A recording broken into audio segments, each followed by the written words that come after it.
안녕하세요. 결혼한 지 이제 막 2년 차에 접어든 30대 주부입니다.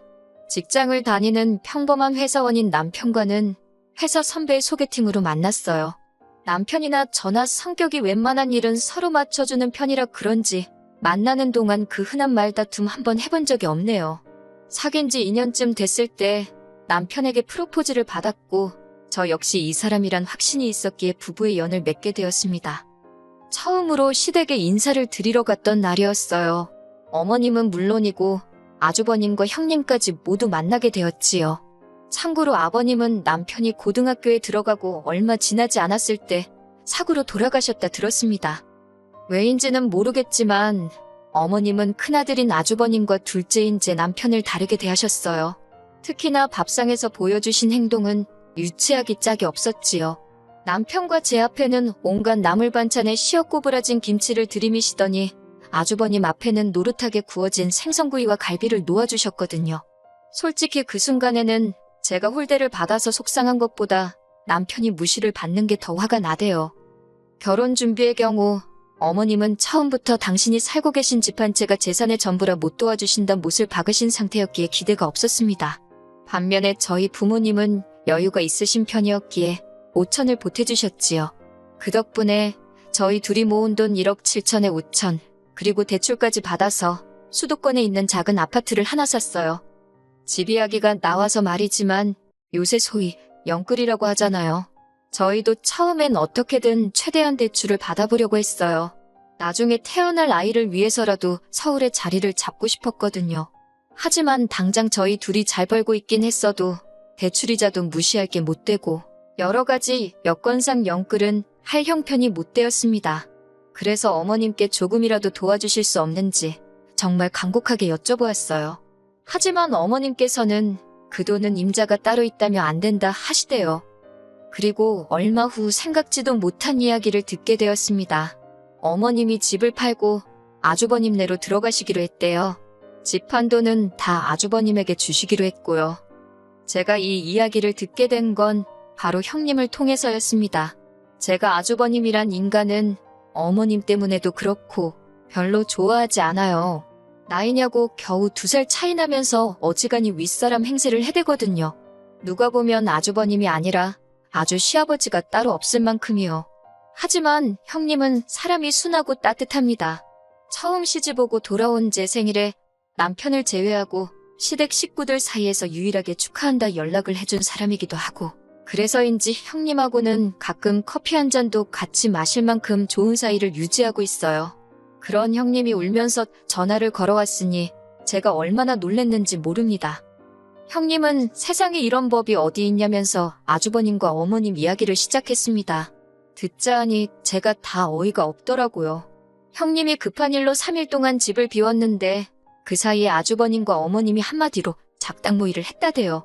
며칠 날 이사 오겠다며 아주 통보식으로 전해왔다고요. 저는 그래도 어머님이 아파트 팔면 그 돈 다 아주버님 주시는 거 아니겠냐며 좋으시겠다 했어요. 그러자 형님이 다시 하는 말이 제가 뭘 몰라서 하는 소리랍니다. 어머님 아파트 그거 지금 2억도 안 가는데 그나마도 근저당 잡힌 게 1억은 될 거라며 그러니 그 아파트 팔아서 대출 갖고 어쩌고 하면 막말로 물려받을 것도 얼마 없는데 너무 속상하다고요. 제가 달리해줄 말은 없었지만 오죽하면 같은 며느리인 저를 붙잡고 하소연을 하나 싶어서 안쓰러웠네요. 그리고 그날 밤 퇴근한 남편의 표정 또한 영 밝지가 않았습니다. 처음엔 회사에서 무슨 일이라도 있었나 싶어서 왜 그러냐 물었더니 남편이 정말 자기 어머니지만 너무한다며 분통을 터뜨리더라고요. 말이 나왔으니 말이지만 저도 남편도 사람인데 서운함이 왜 없었겠어요? 저희 결혼할 때는 땡전 한 푼 못해준다 하신 것도 서운한데 갑자기 무슨 바람이 불어 아주버님 댁에 들어가시겠다 한 건지 형님 말로는 물려받게 될 돈 그거 얼마 되지도 않는다고 하지만 그거야 사실인지 아닌지 저희가 알 수도 없는 일이고 여러 가지 생각에 머리가 복잡하대요. 그렇게 어머님이 아주버님 댁으로 들어간 지 한 3달쯤 지났을 무렵이었습니다. 어머님 생신이라 아주버님 집에서 다 같이 식사를 했어요. 사실 주말이었으면 형님과 제가 같이 음식도 하고 그럴 수 있는데 어머님이 죽어도 당일날 축하를 받으셔야겠다고 고집을 피우셨거든요. 결국 저는 원래대로 출근을 했고 전업주부인 형님 혼자서 아침부터 음식하느라 고생 꽤나 했지요. 뿐만 아니라 식사를 하는 내내 어머님께서는 형님을 아주 쥐잡듯 잡으셨습니다. 이거 가져와라 저거 가져와라. 아주 종도 저런 종이 없다 싶더라니까요. 어찌저찌 식사가 끝나고 어머님과 아주버님은 당연하다는 듯 거실로 가더라고요. 그 와중에 그래도 저희 남편은 자기가 설거지를 할 테니 저와 형님에게 쉬라고 하대요. 하지만 저는 형님이 어떻게 지내는지 듣고 싶기도 해서 제가 형님이랑 같이 설거지를 할 테니 당신이 거실에 가 있으라 했습니다. 형님도 하는 말이 저쪽 사람들하고 있느니 설거지가 훨씬 마음 편하다며 이런저런 이야기를 나누다 언뜻 보니 형님이 우는 것 같았어요. 그래서 괜찮냐고 물었더니 오늘로 이 짓거리도 끝이래요. 그게 무슨 소리냐니까 그런 게 있다면서 저더러 자기처럼 살지 말라대요. 그리고 얼마 후 집안이 발칵 뒤집어졌습니다. 형님이 편지 한 장 남겨놓고 집을 나간 거예요. 저도 남편을 통해 전해 들어서 정확한 내용은 모르지만 한마디로 어머님 때문에 못 살겠다. 이혼해줄 거 아니면 찾지 마라 그랬다고요. 그런데 어처구니가 없게도 아주버님은 형님을 잡기는커녕 그깟 이혼해주면 그만 아니냐고 해준다 그랬답니다. 그리고 어머님도 집값 거 없으면 집안이 어떻게 되는 줄 아냐면서 아주 삭수가 노랗다며 잘됐다고 내쫓아버리라고 그러셨다나요? 그렇게 아주버님과 형님은 정말 2달도 안 걸려서 남남이 되었습니다. 하지만 아주버님과 어머님의 동거 생활은 오래 가지 못했습니다. 제 추측이지만 며느리가 해주는 밥 드시고 편하게 살려고 합가를 하신 건데 갑자기 아들 밥 해먹이고 빨래해주고 하려니 얼마나 짜증이 나셨겠어요? 그 연세에 다 큰 아들 뒤치다꺼리나 하게 될 줄은 모르셨겠지요. 솔직히 좀 꼬숩다 싶었는데 아뿔싸 그 불똥이 저한테 튈 줄은 상상도 못했네요. 아주버님 내외가 이혼한 지 한 달이 좀 넘었을 무렵이었을 거예요. 회사에서 일을 하고 있는데 어머님께서 전화를 하셔가지고는 다짜고짜 현관 비밀번호를 알려달랍니다. 갑자기 터무니없는 말씀에 그게 무슨 소리냐 하니까 지금 저희 집으로 이사 오셨대요.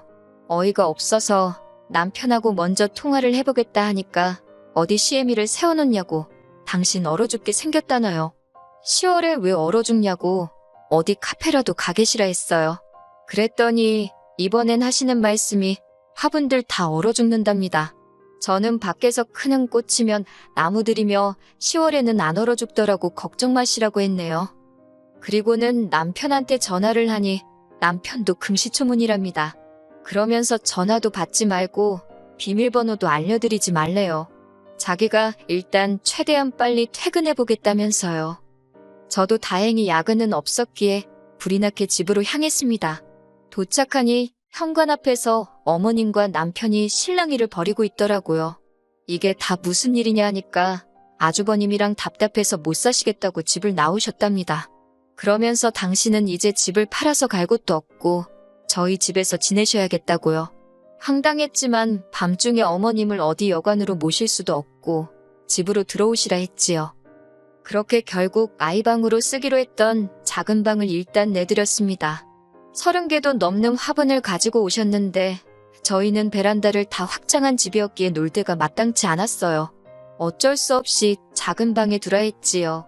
어머님은 큰애네 집에 있을 땐 당신이 안방을 썼다며 저희한테도 안방을 내놓으란 식이셨는데 그건 안 된다 했습니다.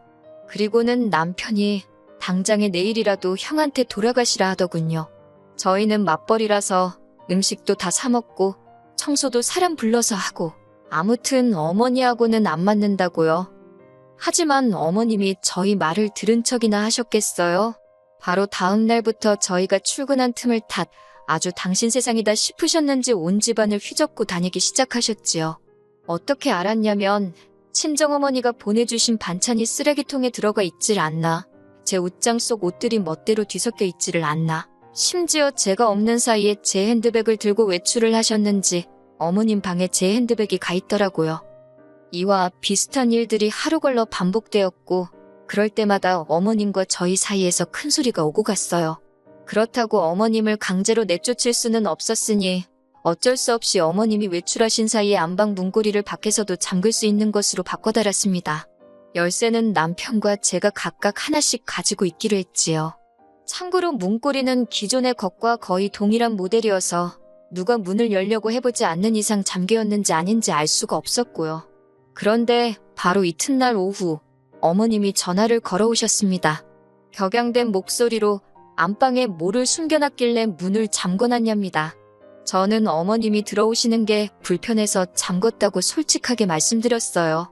그랬더니 이번엔 저더러 무슨 찔리는 짓거리를 하고 다니냐대요. 말려들면 저만 손해니까 집에서 뵙자 하고 전화는 끊었는데 기분은 영 나쁘더라고요. 그리고 그날 밤 정말 처참한 광경을 목격하게 되었습니다. 집에 도착하니 저희 안방 문고리가 처참하게 나가떨어져 있더군요. 어머님 말씀이 당신 화분이 하나 없어졌는데 그게 예뻐서 제가 가져갔다 싶더래요. 그런데 방문이 잠겨 있어서 당신이 망치로 뜯었다는데 어이가 없다 못해 소름이 끼치더라고요. 그리고는 급기야 그러니까 왜 사람 갑갑하게 안방문을 잠그고 다니냐고 소리를 지르셨어요. 어머님의 그 태도가 어찌나 당당한지 모르는 사람이 봤으면 제가 진짜 무슨 큰 잘못이라도 한 줄 알았을 거예요. 그리고 곧이어 퇴근한 남편이 들어왔습니다. 제가 떨어져 나간 안방 문고리를 보여주면서 남편에게 하소연을 하니 어머님이 저더러 웃기는 X라면서 시애미가 안방에서 뭐라도 훔쳐갈까봐 잠궜냐는 식으로 저를 정말 천하의 나쁜 X로 몰아가시더라고요. 그러자 남편이 내가 잠그자고 한 거라며 우리끼리 잘 살고 있는데 갑자기 나타나서는 왜 이 분란을 만드냐고 어머님께 악을 쓰더라고요. 형네 이혼시킨 것도 부족해서 나까지 이혼시켜야 직성이 풀리겠냐고. 그러자 어머님이 남편더러 여자에 환장했냐고 악을 쓰시는데 남편이 어머님을 거의 끌고 나가더라고요. 놀란 제가 뒤쫓아 나가는데 남편이 끌고 나간 어머님을 그대로 차에 태우더니 아주버님네 모셔다 드린다 하대요. 그렇게 좋아하는 큰아들한테 가서 살라고 둘째인 자기는 죽었다 생각하라면서요. 놀란 저도 차에 올라탔습니다. 어머님은 아주버님네로 향하는 내내 저희한테 욕을 하시다가 또 눈물을 쥐어짜내시다가 아주 난리도 이런 난리가 없었습니다. 그런데 저희 남편은 그런 어머님을 보고도 꿈쩍도 안 하더라고요. 아주버님네 도착해서는 차에서 내리지 않고 버티는 어머님을 강제로 들어옮기다시피 했지요. 결국 그렇게 어머님은 다시 아주버님네로 돌아가셨습니다. 집에 도착한 남편이 현관 비밀번호도 바꿔버리더니 내일 사람 불러서 화분도 다 그 집에 보낼 거라며 저더러 더는 마음 쓰지 말랍니다. 이런 꼴을 보게 해서 미안하다며 앞으로 자기는 가족은 없는 셈치고 저 하나만 보고 살 거라며 저한테도 그래달라 하대요. 그리고 며칠 뒤 아주버님한테 연락이 왔습니다. 한다는 소리가 형님이 너무 그리워서 그런다며 그래도 형님하고 저는 사이가 좋지 않았냐고 혹시 지금 형님이 어디 있는지 아냐입니다. 알지도 못했고 안다고 해도 제가 미쳤다고 그걸 알려주겠어요? 저는 형님이 보고 싶은 게 아니라 일할 사람이 필요한 거 아니냐며 불쌍한 형님 그만 찾으시라고 어머님하고 두 분이 잘 지내시라 소리를 질렀습니다. 아주버님이 저더러 어머님 안부는 궁금하지 않냐길래 그렇게 아끼는 큰아들하고 같이 계신데 얼마나 좋으시겠냐며 잘 계실 거라 믿는다 했지요. 솔직히 이 이후로 남편 속이 말이 아닐 거예요. 하지만 남편에겐 미안하지만 제가 섣불리 나서서 효도한답시고 어머님을 모실 수는 없을 것 같네요. 저는 그저 남편과 단둘이 행복하게 살고 싶은 마음뿐입니다.